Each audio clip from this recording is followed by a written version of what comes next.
Hello everyone, Shinto Bean here, playing some more Warhammer combat cards. This week we have two campaigns, and in the first one we're playing as Aeldari against Chaos. We're still on the first day. It is only 2 days long, and there are no new cards for the Aeldari, just this Harlequin Skyweaver jet bike, which in my opinion is the ugliest card in the game. Not a big fan of it. I have so many copies of it, but have not leveled it beyond 1. But we're getting some more copies of that. This one, on the other hand, this Farseer, is a really excellent card. I run him with Eldrad. He can deal a huge amount of damage with the Psychic Link. So you can just get a couple extra copies of those, and each Azurani card in your deck will add more to your score. Unfortunately, I've used up all my campaign energy, and we're actually too early to really be able to show you any interesting matches here. Only at level 15, but I did come up with a deck, and I'm going to run it in ranked mode. Aeldari are the second highest of my factions right now, and we are running almost all the colors of the rainbow here. This is what I'm calling the Power Ranger deck. That's what they look like. We got the Zephyr Blade leading them, the ranged specialist of the Aeldari at level 8. We've got the good old Crimson Hunter Exarch, level 4. And another plane, the Wraith Fighter with Psionic Blast. We got this guy, the Fire Dragon, with Big Game Hunter. Got the Ranger with Target Acquired. The Dire Avenger with Precision Shot. The Dark Reaper Exarch with Barrage. The Warwalker with Scout. And the oddball of the group, the Howling Banshee. Now, the only reason I have it in here is because of the keyword. It doesn't really fit particularly well with the Zephyr Blade. But let's go ahead and deploy with our rainbow colored Rangers and see how they do at about 2,200 trophies. And it sounds like we are up against Chaos.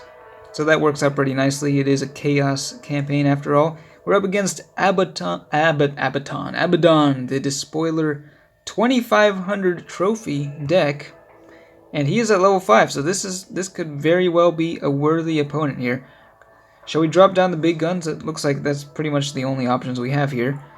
So we're gonna go with the let's go with the Wraith Fighter, and they got some fodder on the field here. I guess we'll go with the Ranger. Target that Poxwalker. Don't want to end up with target acquired too late in the game. I mean, it can be good for taking out strong units, but it can also kind of backfire on you if you wait too long to deploy it. And they do have a taunt, something with taunt on the field. I think we'll just go with the Crimson Hunter. Just go all out with the damage here, right from the get-go. We do have the initiative, and they have the Obliterator on the field. That's unfortunate. That's going to be a good counter to our ranged attacks. Now, do we want to go something other than ranged is the question now. This Obliterator is at level 7. It's going to be dealing a lot of damage. Oh, we could go for a Psychic attack, but I think we're just going to go ranged. Shoot down one of the Poxwalkers. I'm curious, actually, if they'll go melee. I hope they go melee, because otherwise that Poxwalker is going to be debuffing our ranged attack. So get a little bit of a boost there. Of course, with the Endless units, we'll be getting even more stacks from the Zephyr Blade's Battle Focus, so that's always nice. We got an Inspiring Presence from the Bile Piper. They are going for the melee attack, so that actually worked out pretty nicely. But that Obliterator is still going to be able to counterattack, I think, for a lot of damage. I think it might actually be better to just go for the Psychic attack here. Now, while we have the Wraith Fighter on the field, it does a fair bit of damage, 76 Psychic damage, and we're boosting up our ranged attack, which means they're actually going to be, well, actually the Ranger will be able to counterattack, killing the Poxwalker, and that will bring out their next bodyguard, which will work pretty nicely, I think. Let's see what it is. Okay, a healer, and that's just fine because we can still deal plenty of damage with this attack. Got the Psionic Blast going off, and now with the charged up attack, easily able to clear the Obliterator and the Bile Piper. Now all they have are 2 bodyguards left, and we haven't even lost any units. Looking pretty good so far. Okay, they got the Venom Crawler. And what is the final body? Okay, so they got some ranged here. The Forge Fiend can deal tremendous damage with its ranged attack. I don't think I've ever quite seen this sort of combo. So again, we could go for a psychic attack here. Just slowly. Yeah, I think in fact that might be the best choice. We can charge up a ranged attack, go with the psychic just to wait until that taunt goes away, and then go with a huge attack on the following turn. And they are going for range, so that Crimson Hunter is going to be very dead. That was probably close to 200 damage there.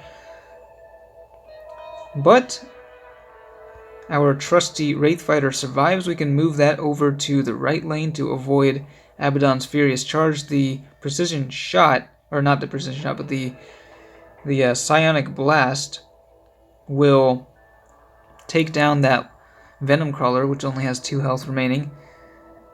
Warwalker can tank the hit from the Precision Shot, and with the charged up ranged attack, we'll be dishing out a lot of range damage here. Worked out very nicely. Now let's go with the attack, and that is enough to shoot down Abaddon in 1 turn. That is an OTK. 130 damage from the Ranger, and easy pickings. We only lost, I believe, 1 unit that game, and that was a 2500 trophy deck, so pretty strong one. Not the strongest setup I've seen with that Abaddon. I'm sure if the units were deployed in a different order, it could have been much better. But that is the power of the Aeldari. And we just made it to Terra. Okay? And yeah, so this is a little bit different. I mean, it's mostly the same for what I usually use with the Zephyr Blade. Just all out with the ranged attacks. And it's pretty fun because of how much damage you can do, and it just keeps increasing throughout the match. It's always a good feeling, just being able to deal more and more damage each turn. So I have enjoyed playing as the Zephyr Blade quite a bit. I think it's the most played Warlord out of all of them for myself. So this is the exact deck that I am running for the campaign, 100% keywords. And clearly it does pretty well in ranked as well. So let me know how this campaign is going, and if you're using something similar or something completely different, and how you enjoy using the Zephyr Blade. Let me know in the comments. As always, thanks for watching, and I will see you next time.